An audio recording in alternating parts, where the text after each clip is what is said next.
Hello students, आज हम start करने जा रहे हैं क्लास 10th की फ़िज़िक्स, जिसके अंदर हम पढ़ेंगे 4 चैप्टर्स जिनके नाम हैं the light, reflection and refraction, human eye and colourful world, electricity और magnetic effects of electric current. जिसके अंदर आज हम शुरुआत करेंगे लाइट, रिफ्लेक्शन और रिफ्रैक्शन और इंट्रोडक्शन देंगे लाइट के बारे में। लाइट हम जानते हैं कि ये फॉर्म ऑफ एनर्जी है जिसकी वजह से हम चीज़ों को देख पाते हैं।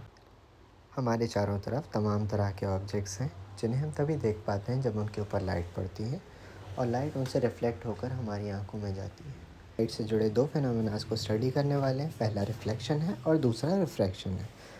सो reflection is nothing but the striking of light on a smooth surface and bouncing back. जैसा हम जानते हैं रिफ्लेक्शन दो तरह का होता है, पहला रेगुलर रिफ्लेक्शन, दूसरा है रेगुलर रिफ्लेक्शन।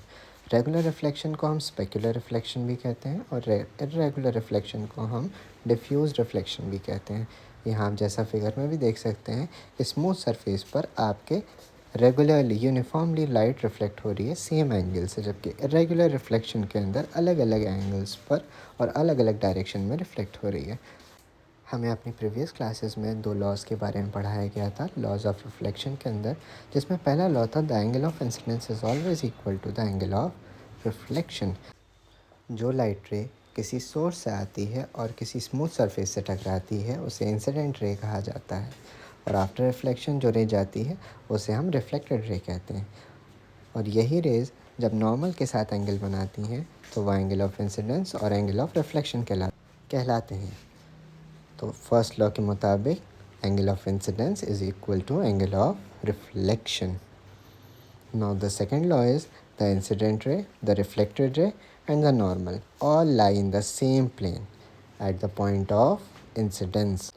अगर एग्ज़ाम में आप लॉज ऑफ रिफ्लेक्शन लिख रहे हैं तो ख़ास करके ध्यान रखिएगा कि पॉइंट ऑफ इंसिडेंस ज़रूर मेंशन करें, अगर नहीं करेंगे तो मार्क्स डिडक्ट होंगे। तो ये था छोटा सा इंट्रोडक्शन हमारे इस चैप्टर का। इन द नेक्स्ट लेक्चर हम पढ़ेंगे रिफ्लेक्शन इन स्फेरिकल मिरर्स के बारे में।